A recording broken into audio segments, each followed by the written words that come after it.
Ken James and Jason McKittrick, brought to you by Cryptocurium. I have examined maps of the city with the greatest care, yet have never again found the Rue d'Orsay. These maps have not been modern maps alone, for I know that names change. I have, on the contrary, delved deeply into all the antiquities of the place, and have personally explored every region of whatever name, which could possibly answer to the street I knew as the Rue d'Orsay. But despite all I have done, it remains an humiliating fact that I cannot find the house, the street, or even the locality where, during the last months of my impoverished life as a student of metaphysics at the university, I heard the music of Erich Zann. Good evening, folks, and welcome to another episode of Learning Lovecraft. I'm your host, Jason McKittrick, and joining me, as always, the traveler of the Eldritch Path, Mr. Ken James. Hey now! Oh, right? Coming in hot. Yeah, right? Sure. Getting into the holiday season, Yeah. You can do what you want. Yeah. So that was the opening paragraph of H.P. Lovecraft's The Music of Erich Zann, the subject of tonight's episode. And yeah, right off the bat, like I tend to do now, banger, loved it. We're in full swing here. I'm seeing, I'm picking up the vibes. I once again, it's that, you have the narrator, unnamed narrator. Yep. And he's telling you about this time that he had, and off the bat, just it's great.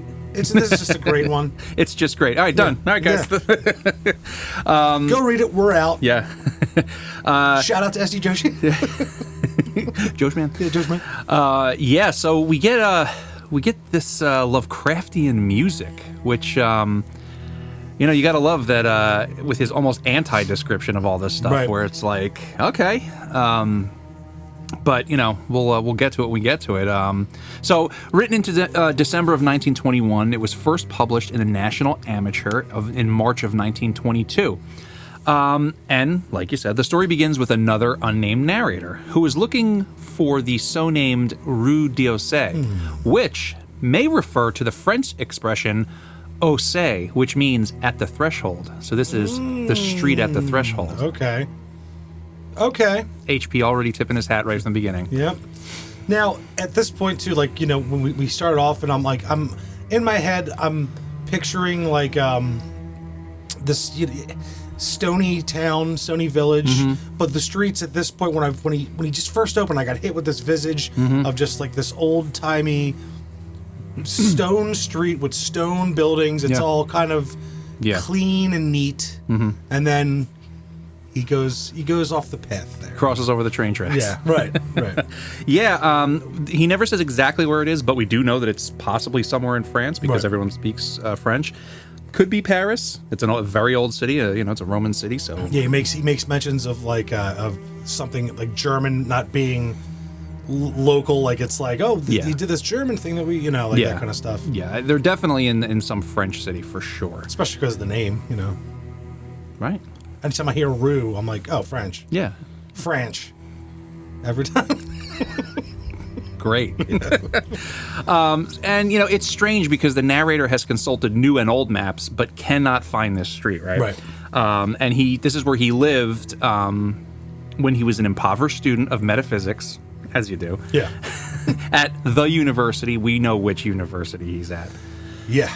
Miskatonic. Yeah, Miskatonic. And, the next one, anyway. But yeah, he's telling you that he's not a map guy, but he's looking at new and old maps, This isn't my realm with maps, but it's got to be around here somewhere. Got to be around here somewhere. But this, he tells us, is the first time that he heard the music of Erich Zann. This is a big thing for him. Yeah. Just for a minute, I just want to pause at metaphysics, just to set us up here. He's a student of metaphysics, and that's the branch of philosophy that studies the fundamental nature of reality. So this guy is trying to be very grounded. And I mean, yes, he's a philosopher, and he's trying to understand all these things, but to go through what he goes through, to have this guy studying the fundamental nature of reality is, it's fun. Yeah, absolutely. Yeah, so they study the principles of being or existence, identity, change, space and time, cause and effect, necessity, actuality, and possibility. So, he's ready for it. Yeah, he's definitely searching for something within the realm of his studies. Yeah. Obviously. And it's good that we get a guy like the unnamed narrator here being that kind of character. Yeah. Like, he's not like the guy that's hanging out, that's prone to fits, that's with the other guy that's crazy. Right. This time this is a learned man. Right. You know, he knows about this stuff, and he's kind of prepared, you know? I would say kinda. I mean, yeah. I mean, he's. I think he's already on the threshold a little bit because of what he's studying. You know, Right. you go to a university, you have people who are studying all. You have the normal stuff. I'll put it that way. You know, he's not an algebra professor. You know, he's not studying. He's metaphysics. So he already is in that realm a little bit. You know, there's a lot of metaphor that comes into what he's doing. And so we have that, and it's great because we already got the street name, the street at the threshold, student, who studies the nature of existence, basically, and we're ready to go, right? Yeah.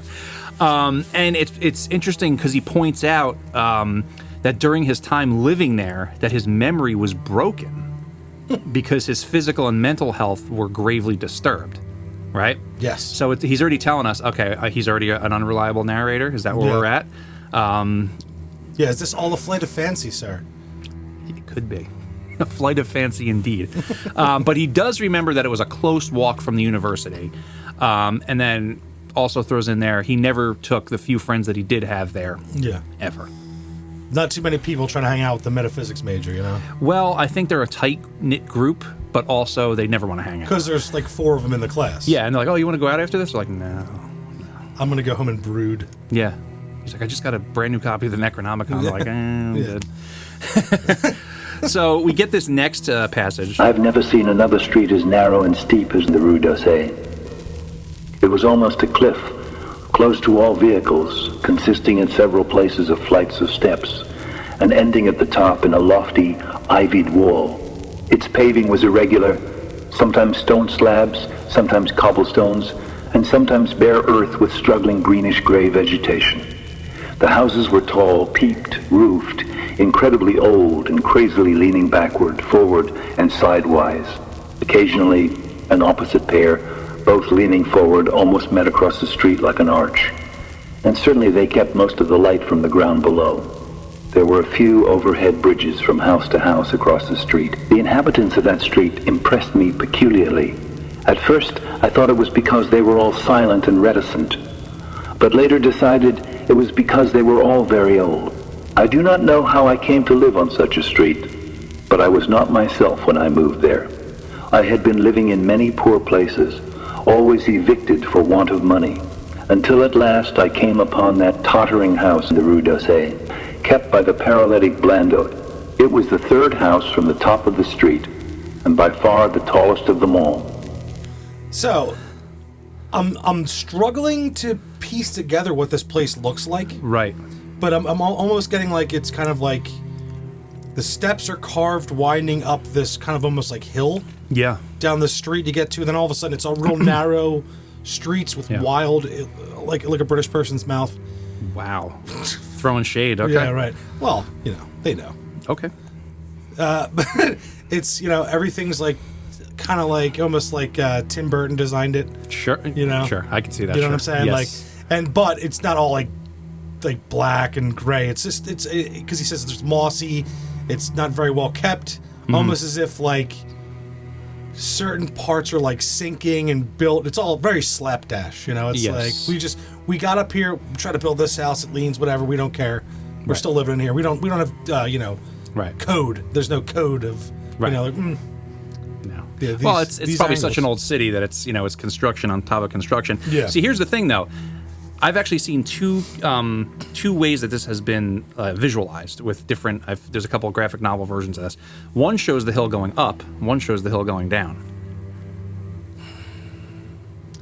Yeah, but the one thing the hill. He says a cliff, so it's definitely down. But he's also overlooking. Yeah. From that, so I'm thinking of like a height though, because they're overlooking. Yeah. The city. He talks about the lights at one point, seeing He never gets to see the city though, because if you're going up, let's say you're going up, right, and then the building gets taller, and then the end there's a wall at the end that you still can't see around. But then does that also work if you're going down? I think it's going up. I think it's going up. Yeah. Which makes the most sense, I think, because if you're going down the street, you'll be able to see everything all the time. Yeah. I don't know. Yeah, well. Maybe it's on purpose. Damn it, Howard. We're being messed with already. From beyond. Right now, Howard's like, got him. Yeah. Idiots. So he goes on to describe the steepness of the street, the odd orientation of the houses. All the inhabitants of the street are old, kind of interesting, you know. And mutes. Does he say mute? They don't talk. Silent and reticent. Yeah. You're right. Yeah. That stood out to me. I was like, so this whole area, these weird houses and these like carved in steps that like the pavement's uneven. They're just like, oh, let's put this here to make it easier to walk. We don't care. Yeah. Oh, and also they don't talk and they're old. Yeah. Yeah. All right. No, I mean, well, we'll get to it when we get to it, but yeah. He doesn't know how he came to live on such a street. But I was not myself when I moved there. Interesting. So we have another one, you know, like I said earlier, is this the unreliable narrator? Is this just, we don't know. Yeah. And that's, is he just recalling something that when he lived there he dreamed about? Yeah. Just college years. I mean, he could have been whacked out. We don't know what he was on back then. Yeah. So that's what it is. Yeah. Moving from place to place because he has no money, like a student does. Yeah. Or like everyone does now. Sure, yeah. That's on our other podcast. Yeah. So he gets the room on the 5th floor, and that night, he begins to hear this strange music from the floor above. And I like that he has what's called a peaked garret room. You know, basically it's an attic room, so it's, you know, top of the house, but it's slanted down because you're close to the roof. There's just something kind of really cool about that. Yeah, and also uncomfortable because he's probably hunched over a lot. Because I don't imagine it's a big tall room. Yeah, I wouldn't think so either, but I guess he has to have that window that's in there. Right. We'll see. So the landlord tells him that, you know, upstairs is this old German viol player. Viol meaning a cello. A lot of people get that messed up. It's okay. Howard used an old word like he does. And he's a strange dumb, which means mute. That's the older word for mute. And this man who signed his name as Erich Zann. And he played evenings in this cheap theater orchestra. But then he would come back at night from the theater and play all night, which was in this isolated room with this single isolated window, this single gable window. And also, interestingly, it's the only point on the street from which one could look over the terminating wall at the declivity and panorama beyond. So, yeah, is it going down then? Or is it going up? I think they're up and everything else is down. So I think the street took them up to this area of the town. Because there must be a seawall or something. That's the wall so they're it's talking there, about. and he sees over it, and he can see the village below, which is the rest of the town that isn't, which is normal. Right. And he's in this, you know, crooked house wonderland of weird. Yeah. With old people that don't talk. And he's in the Tim Burton house. Yeah, right. Sounds good to me. So then we get this next passage. Thereafter I heard Zann every night, and although he kept me awake, I was haunted by the weirdness of his music. Knowing little of the art myself, I was yet certain that none of his harmonies had any relation to music I had heard before, and concluded that he was a composer of highly original genius. The longer I listened, the more I was fascinated, until after a week, I resolved to make the old man's acquaintance. Yeah, so he's up there and he's hearing this music. He's like, this is crazy. He's never heard Darude Sandstorm before. And this guy's crushing it. I knew it was coming. I was gonna say Erich Zann up in his beat laboratory. or doo doo. I could have went either way, but I felt like it was a Darude Sandstorm. You know what? I think that's like the theme song of this podcast. And he's like, whoa! Like he all of a sudden he's doing that that kind of like with the glow sticks show up, and it's like that's literally what the other side is. It's just a rave. We talked about this. Yeah. It's the ghost party. Yeah.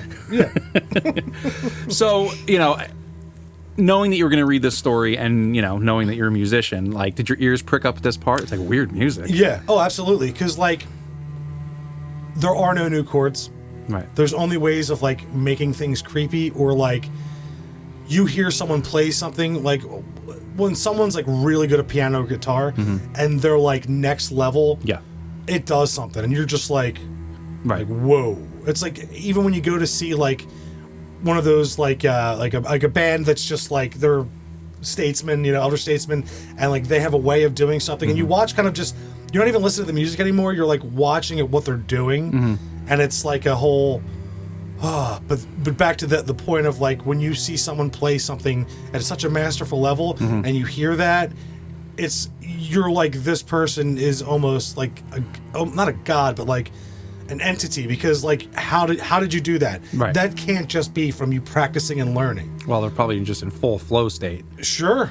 But that made me think of two things. A, when he describes the way that he plays, and I think this, we'll mention this later too, that weird level is kind of like remind me when they talk about Robert Johnson. Yeah. He would play the guitar. Like, why does it sound like there's multiple people playing the guitar when he plays? And I thought of that immediately. Yes. But then also, I'm glad you brought it up. You said there's no new chords. Well, later on, we're going to get to The Color Out of Space, and he tells us about new colors that don't exist. Right. So somewhere in here, there's a different spectrum. There's a different something that there's chords that don't exist here. Yeah. But maybe they exist on the other side of the threshold, I guess. Yes. Yeah.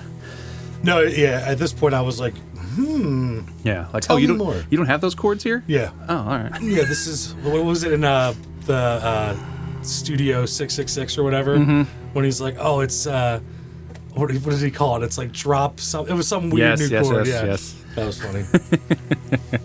All good stuff. Yeah. All good stuff.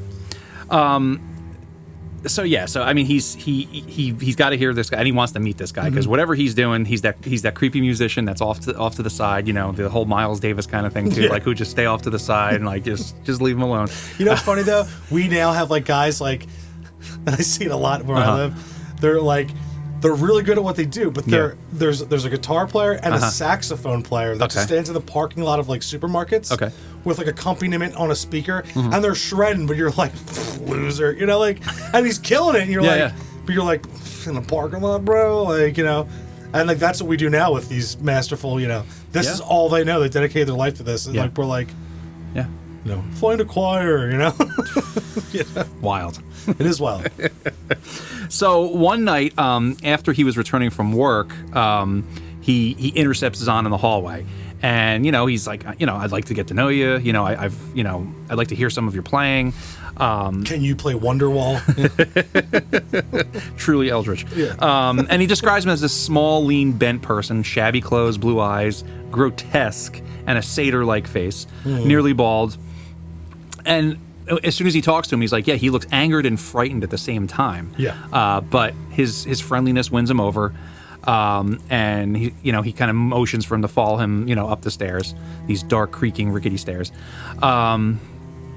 So his room was the one of only two in the steeped, pitched garret. And then toward the high wall that formed the upper end of the street. So it's like the window is right there. So they set it up for it. He can see it now. He can see that the window is right over this thing. And the window is very large, which is also kind of strange. And then it also seemed larger, he kind of says, because of this, like, the bareness and neglect of the whole room.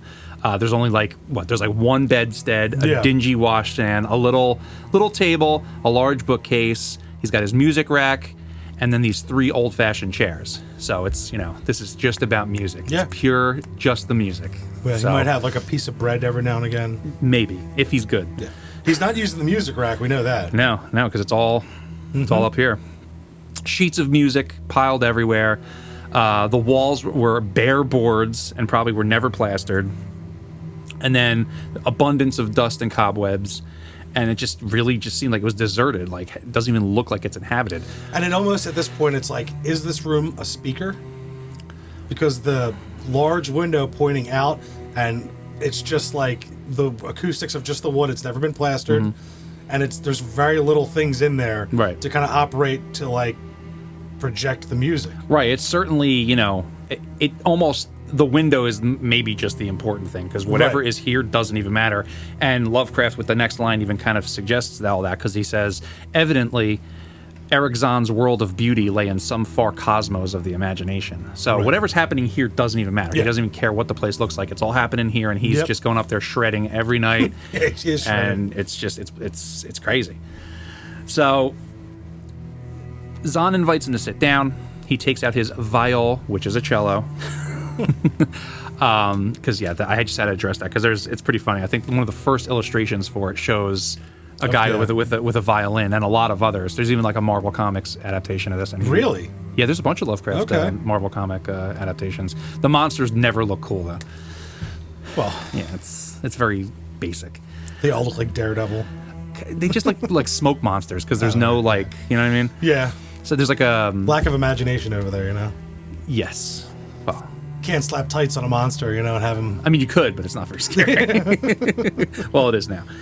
Anyway, so Zann starts playing some of these original compositions, and he can tell already that like this is just clearly the work of genius, but they don't contain those weird notes that he had heard before. These notes that he never heard of. And he's like, "Come on, man, play." He's like, "Could you play the other stuff?" Well, what's the other stuff? Yeah, where's the B-sides? Where's the stuff you don't show anybody else? Yeah. And then he was sitting back. He was like, "Lame." Yeah. Yep. Play something from The Stranger. So he attempts to whistle some of the notes, and immediately Zann, he looks over towards the window as if like, there might be like an intruder that might come in, like whoa. Yeah. But the narrator, he's however like, you do that without words. Yeah. Lots of motioning. Yeah. But the narrator thinks it's ridiculous. He's like, we're like 6 stories up, and we're what's he even talking about? He's like, bro, pause. Yeah. Already, he's like, this guy is. Yeah. So he's like, all right. So he sees that he's looking towards the window, so he moved towards the window, and he goes to pull open the drapes, and Zann's like, nope, shuts him down, like grabs him and literally grabs him to motion, and he's like, get out. Like, this is ridiculous. So the narrator, once again, he gets pissed, and then Zann's like, all right. Yeah. Okay, puts his hands up, kind of motions. It's tough to do the description of this because it's a mute, and he's like, because I'm sure he's grabbing him, and he's like, all right, puts his hands up, like and like he's probably wild-eyed, and he's just pushing him towards the door. He uses a lot of the motions that Mr. Ballin uses. Absolutely, yeah. All right, because that's all we do. Yeah. Folks, look up Mr. Ballin. Yeah. He's got some good videos. Oh, he's got a lot of great. Ballin's the man. So he lets him go, and Zann he starts writing this note, and he says that it's in broken French, and he gives him this little, explanation. So he says, I'm old, I'm lonely, afflicted with strange fears and nervous disorders connected with his music and with other things. First of all, what? All right, I get the old and lonely. He's like, I'm Jared Leto. I want a T-shirt that says "afflicted with strange fears and nervous disorders connected with my music." Like, now I know what to get you for Christmas. There it is. So I'd be like, okay. Yeah. And then he had enjoyed that he wanted to listen to his music and wished that he would come again. But don't mind me. I'm weird. Yeah. He's like, look, man, I'm just a weird, lonely musician. Yeah, that was just me freaking out. I'm sorry. Yep. But I can't play you these other weird harmonies because he can't bear somebody else hearing it. Like, it's almost like, oh, this is still experimental. I don't want you hearing this kind of stuff. Yeah, he's like, I'm still trying to. Yeah, I also don't want you touching any of my stuff in this room. Yeah. It's like, all right. Easy, Francis. Yeah. And I'll kill you. So he had not known until they had kind of had this conversation or exchanging of signals, however you want to say it. He didn't know that he could hear him playing at night. Yeah. And he's not okay with that. No. So he's like, look, I'm going to arrange with Blandeau, the landlord. You take a lower, more expensive room. I'll take care of the difference. It's like, all right. Yeah. So he's like, okay, all right. So he lets him go, he shakes hands, and he even says, and I leave as a friend. Yeah. So it's like, okay, all right. His room is moved a floor lower so that now there's a full floor between Zann and everybody else in that building. So it's completely unoccupied. Probably works as like a resonance chamber or something. Yes. Well, you diffuse sounds if you're going to build a studio to actually make something soundproof. People think that you put foam and egg crates on the walls. No, to actually make something soundproof, it's called floating a room. So you build a room inside of a room with all that empty space to diffuse it, and then you put sheetrock and then sheetrock on the other side, and that makes you a soundproof room. Excellent. Yeah. there it is. Thank you, Ken. You're welcome. Ken, the I play the cello, and no, Ken's an audio guy. yeah, so I went to engineering school. So see, that's why I like we have this music episode. Yeah, I was digging it, Yeah. and I still am. Yeah. Unoccupied. He's up at the top by himself. There's a floor between them. And some time passes, and he doesn't hear from Zann, like he said he was gonna. Right. You know, when he calls on him, you know, to see what's going on, he's like, all right, come on in, and it's clearly he just wants him to leave. He's just playing his, you know. He's like, oh yeah, Stairway to Heaven, yeah, no problem. He's You know. like, what? Goo Goo Dolls? All right, Iris. He's like, are you still here? He's like, lingerer. Yeah, linger. But he just, you know, the narrator, he can't seem to shake his fascination with the music, and you know, he really wants to look out that window. Yeah. I mean, wouldn't you? Absolutely. It's the don't press this button. You know, it's Dude, this kind of stuff, if this was like this real life stuff, of course you'd be like, dude, he's a weird musician. This is probably like, you know, some kind of thing we don't even know He about. might have chicks behind that. Definitely no chicks. This guy is committed to his craft, his art. He's like, this is where we keep the groupies. He puts that on the note. Mm-hmm. I get it. He probably was around in the 60s. So, one night, the narrator even tries to break in while Zann is out playing in the theater. It's like, all right, but it's locked. No good. Right, and also it's like, were you kicked out of places just because of the money? Yeah, I think someone was a creep. Yeah, are you a little bit of a snooper? You know, do you try to break into places a lot, buddy? Okay, metaphysics guy. Yeah. He's like, a door is but a layer. It's like, shut up, dude. He's like, no, you're not allowed to come in here. Yeah. This is a locked door. Yeah. He's like, but is it really locked? The law clearly states. Law is a man-made concept that, you know, it's like, all right, Right. metaphysics guy. Yeah, Okay. absolutely. Okay, all right. And then he's gone. There's nothing we can do about it. Yep. So now he decides he's going to once again start eavesdropping on Zann, right? And every night he starts to get a little closer every night, and he's hearing it till he gets to the point where, you know, he gets to a point where it's like he's outside the door again, and he also mentions, he's like, oh, by the way, the keyhole's blocked. It's like, you fucking creep. Yeah, you looked in the keyhole. Yeah, he's like, oh man, it's like, yeah. come on, guy. Yeah, let me just let me just eavesdrop on you. Yeah. Really bad. Like, Erich Zann, why can't I harass you? Yeah. Sometimes. yeah. Give a little bit. Can you just give me some underwear? See, the narrator is the true horror in this story. Yes. I'm just trying to work on my music. Leave me alone. Yeah. And some guy's like, hey, I noticed, you know. Yeah, exactly. Hey, is, Yeah. can I The door sit just in? opened. I don't know. Yeah. So we get this next passage. I often heard sounds which filled me with an indefinable dread, the dread of vague wonder and brooding mystery. It was not that the sounds were hideous, for they were not, but that they held vibrations suggesting nothing on this globe of Earth, and that at certain intervals they assumed a symphonic quality which I could hardly conceive as produced by one player. Certainly, Erich Zann was a genius of wild power. Yeah. And at this point, I'm like, yeah, because, all right, as the music I do now, it's, you know, it's mostly, it's polyphonic. It's multiple keys in one, and I have all the magics of modern, you know, technology where I can press one thing and it's, you know, 3 different instruments. It's strings, it's the horns, and it's some vocals back there, and it's beautiful. But I love the fact that it's like he's doing this, and its resonance is building to a like, if you're at some concert halls, one instrument can make it sound because of the acoustics, right? Right. So he knows that this is just this small room, and there's that window. Right. But somehow this room now seems like it's carrying the sound, and it's bigger because it sounds like multiple instruments, not just the cello, but it's also like the strings are in there somehow, and there's these backing vocals, and you know, maybe an organ, you know, maybe a nice rock organ, you know. Right. Hey, maybe. I mean, because he even says, like, the sounds weren't hideous. They weren't, but it's that they held these vibrations suggesting nothing on this globe of Earth. That's interesting. It was like, you know, when you go, like, to your big first concert, right? And you're like, oh, I can feel this in my chest. Yes. It's like a big thing. It's like, oh, that's powerful. Yeah. Like, I wonder, like, this dude's even in the hallway, and it's, like, probably vibrating his chest. He's like, oh, my God, this is strange. And that I remember rereading this now, and I remember the first time I read this same kind of thing. I was like, oh, that's okay. So Howard had felt the power of music at some point. Yeah, I ended up a girl I used to date. She was a concert like opera singer.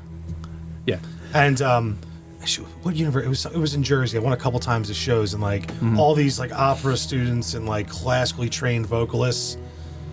And dude, when they harmonize to a point, you're like, oh, I do believe in God. Like, it's weird. Like, it hits this thing where you're like, how can something be this beautiful and big?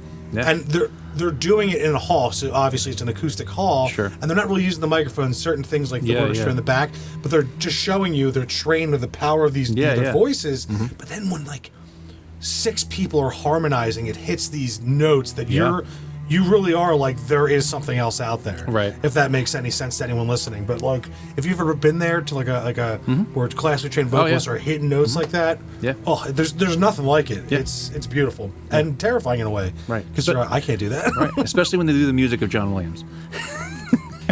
John Williams, literally, that man walks, he's on fire. He's just, he hits the piano, it explodes, and it's just like, John Williams is a beast, dude.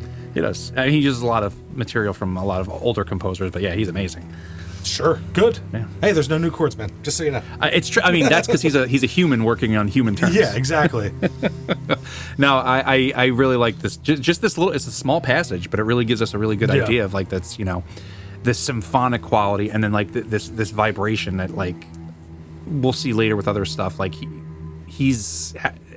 HP is definitely into this idea of like this harmonizing of things. Maybe not always with sound, but actually no, we'll see later with a bunch of other stuff. Yeah, at this point too, it's like, when he talks about like certain frequencies with the electric and different things, I loved this part of it where it's like, oh, the sound can do it too. Mm-hmm. The sound can do what the machinery can do, Right. Right, a little bit the same kind of how like it is in From Beyond, right? Yeah. Where like he starts, it's more with like imagery and brain waves, whereas this he's like, oh well, music that might be a good idea, and you could see where he must have got this idea. Yep. So great. As the weeks passed, the playing grows wilder, and as the weeks are going on, he notices that Zann he's starting to look like kind of worse and worse, like he's getting run down by whatever he's doing. And now, doesn't matter when he shows up, what time it is, he doesn't let him in. And then if he sees him on the stairs, just totally, just like, don't know you. Yeah. He's like, no. I can't see now, too. Yeah. Oh, I became blind. Yeah. He's like, fucking creep outside my door. He's like, I know you're out there. People jag off. Yeah, exactly. So, fast forward to a night, sometime later, and he's listening at the door. And he's hearing his cello, his viol. And like he's listening, like with his fingers on the door, his head like leaned, like, oh. Hello. Is he conducting him? Yes.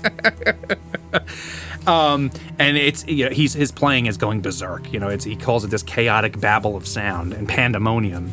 And he starts to doubt his own sanity because like the greatness of this music. And he just can't believe that this is actually coming from the other side of this door. He's like, it must sound to him like a full orchestra from this little box, or whatever he's hearing. And then he says, "It's Darude Sandstorm." Okay, all right. Darude Sandstorm is the only song you should be hearing right now, according to Ken. And I know what I'm talking about. Right. That's it, musicians. Pack it up. It's been done. Yep. So then he, as he's, he knows that there must be something going on because he describes that there's a real horror going on because he hears this noise and he knows this noise. He doesn't tell us how he knows this noise, but it's this he calls it the awful inarticulate cry which only a mute can utter and which rises only in moments of the most terrible fear or anguish. Right. So he hears this, and he thinks that he's in trouble because he's like, oh, this guy's whatever's going on in there. So knocks at the door, gets no response, but he's waiting in this hallway, and he's shivering with this fear that's because he doesn't know what's going on. This music just blew his mind completely. He hears Zann pick himself up from the floor, gets up by the chair, and then kind of like hobbles over to the door. And then he starts knocking again. He thought, oh, maybe he's having like a fainting fit or something. And he's like, I've been creeping outside his door. Exactly. And he tells him his name, which we don't know, but he's like, oh no, it's me out here. Are you all right? You know, it's me, the nameless narrator. The nameless horror. But before he comes over, he can hear Zann stumble over to the window, close it, close the sash, and then stumbles to the door. And then he opens it slowly. But this time, there's like a delight on Zann's face that he's there. And his face has this distorted like fear about it. But then he kind of like gleams with release. And then he, as Howard puts it, that he clutched at my coat as a child clutches at his mother's skirts. It's like, so whatever is happening in there, whatever he's doing or experiencing, it's like it's clearly taking from him, right? And maybe he doesn't even understand what's going on, what he's doing, because, spoiler alert, we don't find out what's going on. Yeah. But it's clearly doing something to Zann. It's clearly, is it removing talent from him? Is it sucking this whole, Also, he's terrified, so, it's like, oh my God, a person. Yeah. Yeah. Like, oh, reality, okay. Yeah. Snap back to reality. Sorry. Lose yourself, huh? All right. Lose yourself. Sorry. So Zann is there shaking pathetically. The man, narrator comes in. He kind of forces him to sit down into the chair. He sits beside him. His instrument's on the floor, like kind of thrown carelessly, which says a lot, I think. And then he sits there, not doing anything, but he says about this odd nodding. So I kind of think of like someone that just went through something and they're just rocking back and forth. Like, did that just happen? Mm-hmm. Replaying whatever was happening in that room. But also still, even though he's like kind of lost, he can tell that he's still listening for something. Mm-hmm. So he's still afraid of whatever may come through that window at any time. But also he has a look of satisfaction at the same time, which is kind of interesting. It's like he's seeing a lot from just, no words. But he walks over to a chair by this table and he writes a brief note, and then he hands it to him, and then he returns to the table and starts writing like crazy, like going through, he's got a lot to say here. And the note that he handed to him says, in the name of mercy and for the sake of my own curiosity, to wait so he can tell him of everything that's going on here, all the terrors that beset him. He's like, yeah, I'm here for it. He's like, I've been outside of your door for 3 days. Yeah. Just like stroking the door. And I wonder because, it's like, he has like a change of heart or something. It's like, no, I think he thinks this is his last will and testament. He knows he ain't going to survive either the rest of this night or whatever's to come. Yeah. And this guy's just like, oh, he likes me now. It's like, no. He's going to write down, the songs. No, he's just going to be like, this is what's been going on. Yeah. Tell who you can kind of show thing. someone and tell them to stay away. Yeah. So he writes for a full hour, which is nuts. Like, imagine being in a room like, what is going on? Yeah. Full hour. Nuts. And as he's writing, pages are going. It's like that full man-on kind of thing. And all of a sudden, it's almost like he receives like a shock, right? And he, darts and stares right over at the window. But this time, the narrator thinks he hears something too, which is like, ooh, is it because he's in his space? Or is it whatever this thing, if it's a thing, is it outside the window? Or are we still in its presence? So now you can kind of, Yeah, or has it just returned? Was it, fended off? Right. And it like regrouped, and now it's like, I'm coming back. Yeah. Yeah. Because like ate a few souls or whatever it's doing.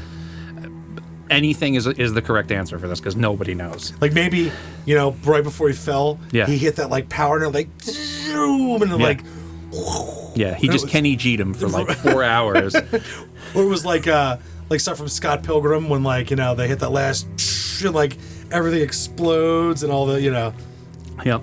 50,000 points.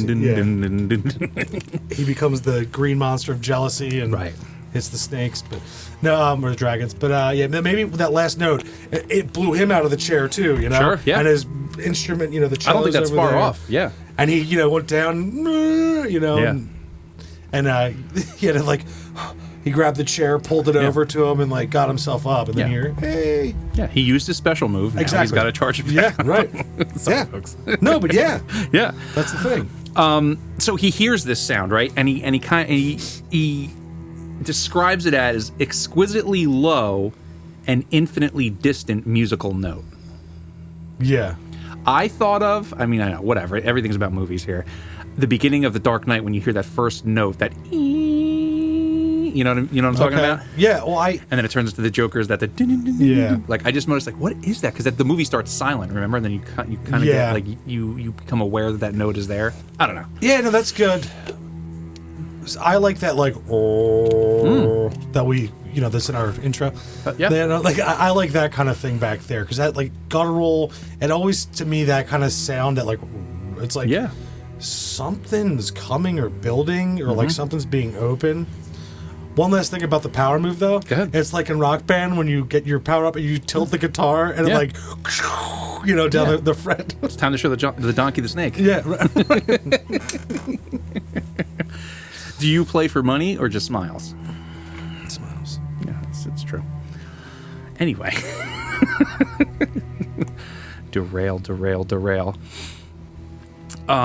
So here's this note, like we said, and the effect that it has on Zann is clearly it's terrible. He like rises almost like like robotically, drops the pencil, seizes his instrument, and as he says, commenced to rend the night with the wildest playing I had ever heard from his bow, save when listening at the bar door. So he's in the room now when it's going down. As he's seeing it, and it's like Zann goes off, right? The playing it's wilder than anything that the narrator can even describe. He's just going off, and I think it would be a disservice if we didn't have Howard read this to us. It would be useless to describe the playing of Erich Zann on that dreadful night. It was more horrible than anything I had ever overheard, because I could now see the expression of his face and could realize that this time the motive was stark fear. He was trying to make a noise, to ward something off or drown something out. What, I could not imagine. Awesome though I felt it must be. The playing grew fantastic, delirious, and hysterical, yet kept to the last the qualities of supreme genius which I knew this strange old man possessed. I recognized the air. It was a wild Hungarian dance popular in the theaters, and I reflected for a moment that this was the first time I had ever heard Zann play the work of another composer. Louder and louder, wilder and wilder, mounted the shrieking and whining of that desperate viol. The player was dripping with an uncanny perspiration and twisted like a monkey, always looking frantically at the curtained window. In his frenzied strains, I could almost see shadowy satyrs and bacchanals dancing and whirling insanely through seething abysses of clouds and smoke and lightning. And then I thought I heard a shriller, steadier note that was not from the viol, a calm, deliberate, purposeful, mocking note from far away in the west. One thing, the harder and harder, faster and faster, that instantly reminded me of Aaron Kelly's Bones from Scary Stories in the Dark, because the fiddler, was playing hard, play harder, play faster, faster, faster, and he kept dancing to. But now also too, upon first read, I thought like maybe he's in this trance at this point, and he's kind of calling it in now, even though now it just seems like this is like kind of like a music battle. Yeah. Some entity who has the stuff from far away starts playing the mocking note and accompaniment, and like he's doing this, Hungarian things. Oh, you ever hear this one? And then it's summoning all this like craziness whirlwind to like fight off whatever this thing is. That's also maybe even it's like the spirit of music. Who knows? Who knows? It's wild, man. Because like at this point now I'm realizing it's like it's music too. Yeah. It is or has music too. Or by comparison, you would also call it music. Right. It has its own sound. Exactly. And like I said earlier, where I feel like this kind of compares a little bit with the Color Out of Space, which we haven't read yet. But this thing maybe exists as musical sound. Right. It is a horror of some sort that is beyond description, but somehow Erich Zann knows, or he gets into this kind of trance-like state, he almost has to balance its equation. Like it comes in like this, so he has to come in like this. Yes. And like he just like, and he's playing, so he even says, the Hungarian dance, popular in the theaters. He must play this every night, so he's just, whatever I got to play to make noise to keep this thing, you know, in its box or out of the window or whatever he's doing, right? So no, totally. It's there's definitely a battle going on, but I don't even know if Erich Zann even knows what's going on really. He just knows that he's the only, like maybe he was playing by the window one night, right? And like there was an answer to it. He's like do do do do, and it was like do do do do do, like Me's Dodie Walker. Yeah, or like in Close Encounters when they start communicating with it through sound. Yeah, and then like they finally do a few, and then it just goes off. The whole thing, like. Or it could be even like a Robert Johnson kind of deal. Maybe he's imbued with this musical power because of a deal he made, and this thing's coming to collect, and he's using it to to fight it off. I like that too. It's a lot. There's a lot you could go. Like any good weird tale, there should be enough left out that you don't really know what's happening, and then you can look. It's fostering discussion. What was this? 1921. Here we are. You know, almost 105 years later, almost, and it's like okay. But anyway, back to the story. So after this happens, he hears this, this mocking note. This violent wind starts to kick up, right? Mm-hmm. And it starts rattling the window violently. And the rattling of the window, he noticed, is almost answering Zann's playing too. Like, it's almost in step with it. So, yeah, they're like, it's almost like they're in a chamber of sound. Like they're in this like sound environment. Yeah. And the narrator even says again that the viol is producing sounds that could not be made by the instrument. Mm-hmm. There's no way. And then that's where I kind of got into the same headspace that you're talking about. Like, whatever is happening here between Zann and this, whatever this thing is, whatever this force is, they seem to be like bending reality through sound and vibration. Like, it's like... Did you ever see Kung Fu Hustle? Oh, yeah. Yeah. The two players that are fighting with the music? Yeah. That's... Kind of. I got that a little too. Not so much as, it's... Yeah, and the people or in head. Doctor Strange when they fight with the music notes. Oh man, I hated that. No, not that. Not that. No. That's the hack version. Yeah, I was like, what? Yeah, I know. I remember. I was like, this is like, I get what they were doing. Comic book. I don't want to get too off track here, but it's one of my musical buddies who's a big Marvel fan too. I was like, he's like, I thought that was really cool. I was like, I don't think I know you anymore. It's like, I don't think I want to talk to you anymore. I don't know. It's like, oh yeah, did you think that? Yeah. All right. So the glass breaks. Yeah. All right. And he looks at Zann, and then he saw that he was past what he calls conscious observation. Yeah. Right. His blue eyes were bulging, glassing, and sightless, and the frantic playing became a blind, mechanical, unrecognizable orgy that no pen could even suggest. So he's full on. He's in beast mode. He's I'm even picturing too, like where I went. So let's say his head is like it is. His eyes are big. Mm-hmm. The rest of his body still, and it's just his arms now. Yes, that's how I was just seeing it. Like you know what I mean? Mm-hmm. And like that's a terrifying. Like ugh. Yeah, like this is all mechanics. His head is just terrified, and it moves every once in a while. He just looks like one of those creepy, animatronics you see at for Christmas in a window, and it's just, but this thing is like an automaton. Like exactly. Oof. It's sick, frightening. And you know what? I'm sure if this gets into a hand of some kind of director or someone who wants to make a short, they'll blow it. It's been adapted a few times already. This has. Yeah, there's a few on YouTube. There's a few that are pretty good.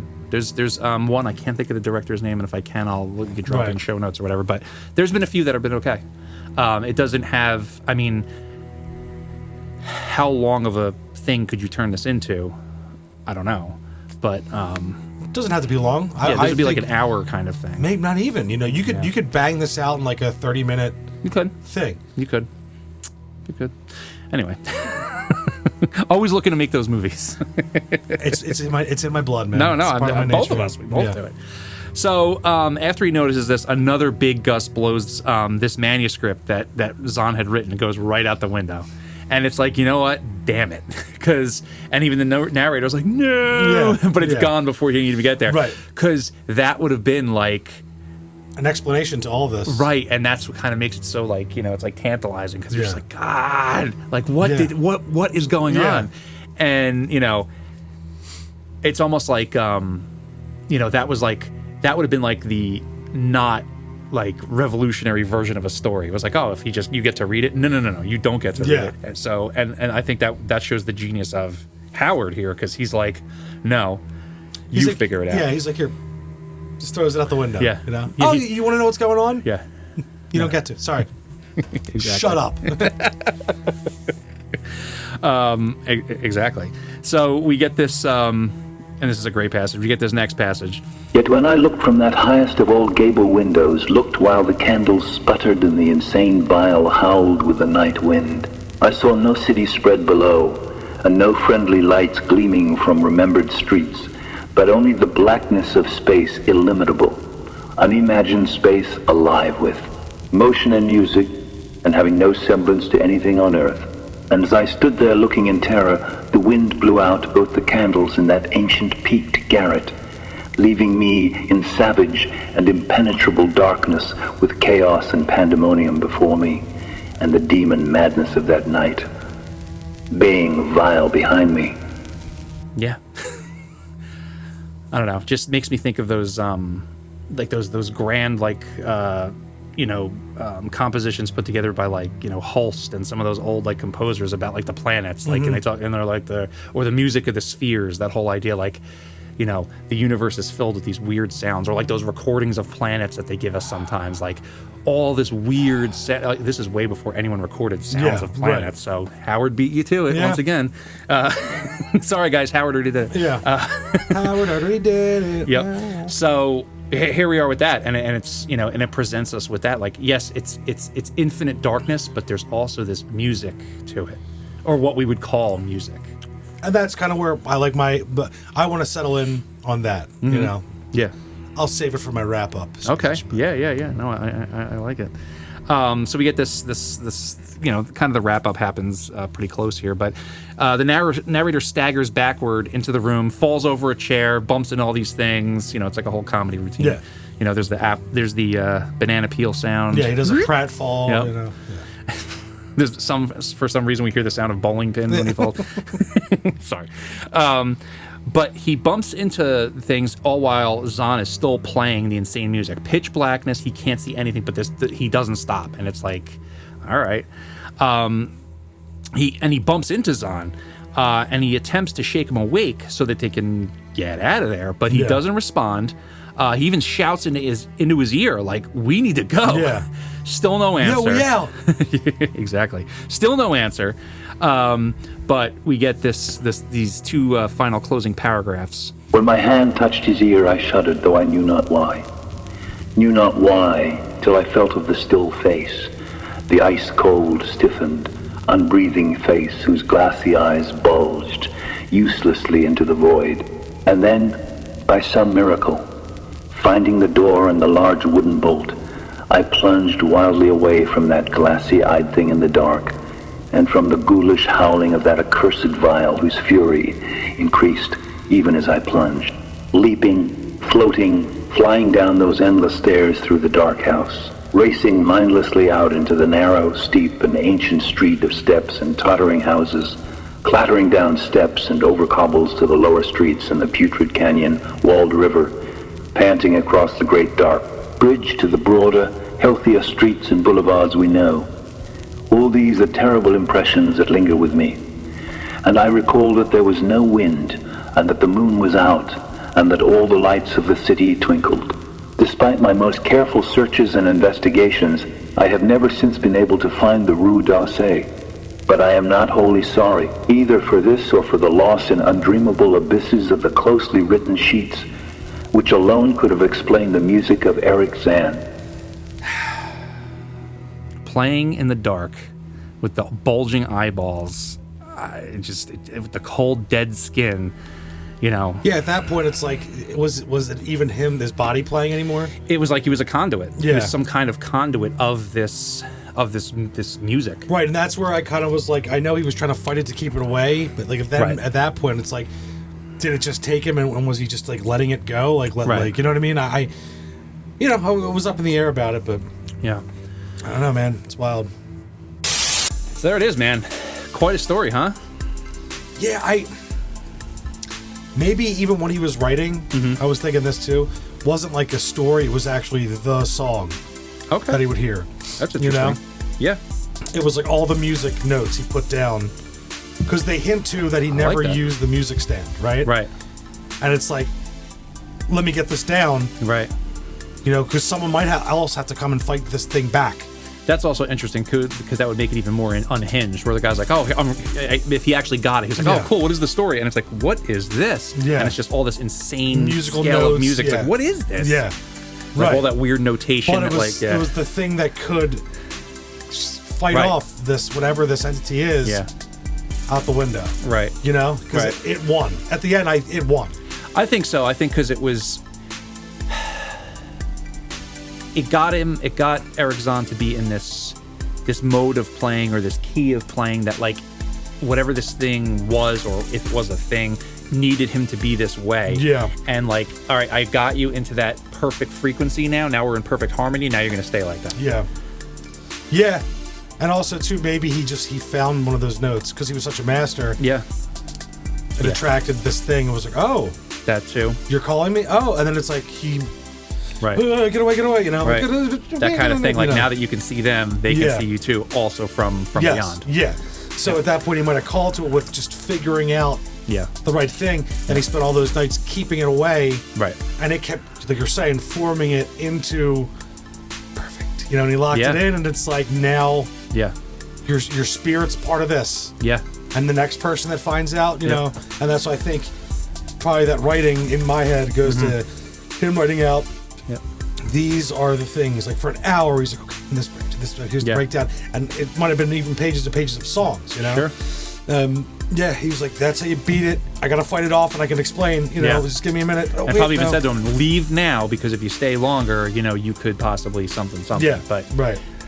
And I also like that it brings it a little bit into maybe not so much the real world, but like the fact that the height of this street was so high that it was closer to, some kind of heavenly body type thing. Like it's closer to something that's coming from space or something. Yeah. Astral.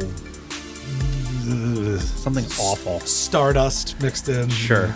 And tentacles. Yeah, and tentacles. Tentacles made of sound. Yeah, that are so good. They play the space bass, Up here, though. Up here, though. Yeah. They're killing it up there.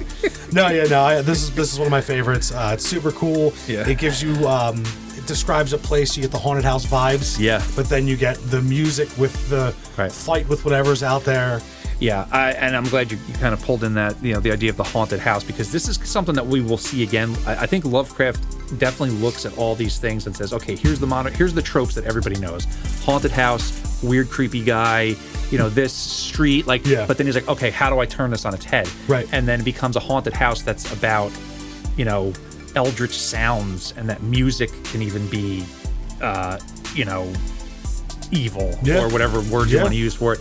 And this is the, in my opinion, this is the genius of Lovecraft, that he takes all these tropes that everyone's used a million times. He's like, yeah, but what if you do this just a little bit like this, and you get this? It's like, oh my god, look at all the implications that it creates. It's a good thinker one too. Like we said, we came up with a bunch of different ideas of what it could have been, what he's doing, and I think this is a good. It's not so far out with like it could be this to all the way over here. Mm-hmm. You can kind of get what's going on. You really can, and that was going to be my next point, because Lovecraft himself considered this story to be one of his best stories, in part because it avoided the over explicitness that he saw as a major flaw in some of his earlier work. Right. But then others have said their criticism of this story is like it's underexplained. It's like, no, it is not. If we got to read that letter, this would have just been like, oh, that's it. Yeah. But the mystery is what keeps it, kind of like the monster in the movie. Once you see it, you're like, oh, well, there it is. Yeah, because the note could have been like, it's a big, bad, mean guy who comes in at night. Yeah, he plays a tuba, and I hate tubas. Stupid ghost tuba player with his... Yeah, whatever the explanation is, even if it was Howard at his height, is still not as effective as this, because it forces you, the reader, to come up with the explanation. Right. And that's what makes it powerful, because every time anyone who reads it, line 10 people up, they're going to come up with 10 different things. Yeah, no, and I mean, that's the beauty of this one. And some people have to be critics just to be critics on certain things, especially. This is a great story, and once again, like we said, you know what's going on. Do you know for a fact or what it exactly is? No, but you don't need to. Yeah, you know that it's otherworldly. You know they. I mean, he, like we said in the beginning, he tips his hat too. It's the street on the threshold. Yeah, and a guy who studies metaphysics. We know it's up there, right? And maybe that town was only open at certain time. Like know what I mean? Like maybe maybe some lunar stuff happened, and you could find the path to get up to that. You know? Yeah. Like, cats would probably be involved though, if we know. Sure. Yeah, you follow the cat. They're like, shall we tell him now? Right. Meow. Right, meow. Yeah, right, meow. No, it's good. And I mean, I guess all that we have left to do is try to cast these guys. Huh? Yeah. I mean, the beauty of the unnamed narrator is you could put anybody you want in here, but he's got to be a creep. Yeah. So here is my casting, and I've probably used the guy before. Percy from the Green Mile as the unnamed. He strikes me as like looking in the door, just being a weirdo. And I think I mentioned before, Erich Zann for me would be Christopher Lloyd now as the older guy, or Danny DeVito. Like that's Frank Reynolds, Danny DeVito. He's gray. He's old and gray now. Yeah, that's what I mean. Like, I always pick Chris Lloyd, and that's the thing. Like, Chris Lloyd could play both of them, as far as I'm concerned. But no, I would like. This is tough. It's tough. It's weird that I see Michael Cera as the weirdo at the door. Now Michael Cera's, not as, It could still work. Like I like an older, I like to see him do something dramatic like this, but also be a real creep, like put that on the edge there. And for our old guy, damn man, could we get Gene Hackman in this? Yeah, we can. Because he looks real old now, man. Yeah, that would be interesting because he's got blue eyes. He's the age, and just also create that other barrier that he doesn't speak. So that would be kind of interesting too. Just because his look, it's like and he's not a small guy. He's not a short guy. Right. So like him hunched over and skinnier like he would be now. Yeah. With the look. Yeah, I like that. I think he could play the faces. In the. I go back to the scene from Quick and the Dead when before he has the gunfight. You have to. It's one of the greatest movies of all time. It's the nexus of all realms. Yeah. The scene where the night before he has the gunfight. The last gunfight, and he's kind of like looking over his stuff, and it's the middle of the night, and you can see he gets confused for a minute. Yeah. I go to that scene. I'm like, okay, I could see him as Erich Zann. I like that. My other choice for that, I was thinking for the narrator was, you ever see Dark City? Is that the one with Perlman when he was younger? No, he's not. No, that's You're thinking of City of Lost Children. Yes, I am. Yeah. That's the one. It has Rufus Sewell in it. He used to have an issue with his eye, but he had it corrected. He was also in A Knight's Tale. Yes. Okay. Yeah. Him in that movie, the way he looks in that movie, I would think he would look pretty cool for the narrator. He has he did one of those like Masters of Horror. It was about a mermaid he fell in love with, and he was very creepy like that. Yeah. And I could see. Yeah. There's a lot of old guys I could put in here. If we're resurrecting people too, I mean Richard Harris in this, right towards the end of his life. Not Peter O'Toole. Peter O'Toole would also have been good. I mean, there's a ton you could go with, but anyone who could pull off that really like that look that we need, that robotic intense look, mania, into whoever can make that face that is just gonna like creep everyone out if they're just still, it's the face of when the Skeksis are killing the Gelfling, and it's like the little one, it's like and he's sucking his soul out. It's that look. Ruined everyone's childhood. Oh man, Chamberlain! Exactly. Dude, it still gives me the chills. We were gonna put it on for my kids. I was like, do we want to do this to them? No, because even that good chick that's like the witch lady, even she's creepy. Yeah, with her unbound or whatever. Yeah. All right, we're getting on time. Yeah. But man, I'm glad you like this. I knew you were going to like this one. I knew this was going to be one of your new favorites, obviously because of the music angle. But this also, is a weird tale. Yeah. And we fully step into a weird thing. Like, I would love to play this as like a video game. Yeah. You know what I mean? Like, imagine like trying to like, go through the whole section. Guitar Hero kind of deal, and you have to figure out to fight off whatever that thing is out there. Yeah, or just you get to do maybe that part, but then just like the investigation of it all, going up the hill and like. Well, that'd be a mini game. It'd be one of the mini games. You have to run upstairs and get there and do the things in time. Yeah. I dig it. No, I just this is one of those ones where I really like that he plays on our other senses and forces us to play on just the hearing, because we don't have his speech to tell us. It's just his frenetic playing. So yeah, this has always been a favorite of mine. I love this one, and I'm glad you dug it too. So, but if you are going to be joining us on the next episode, and once again coming along on the path with Ken, the Eldritch path. Next time, we're going to be covering Herbert West Reanimator, and this will be our first 2-part episode. Yeah.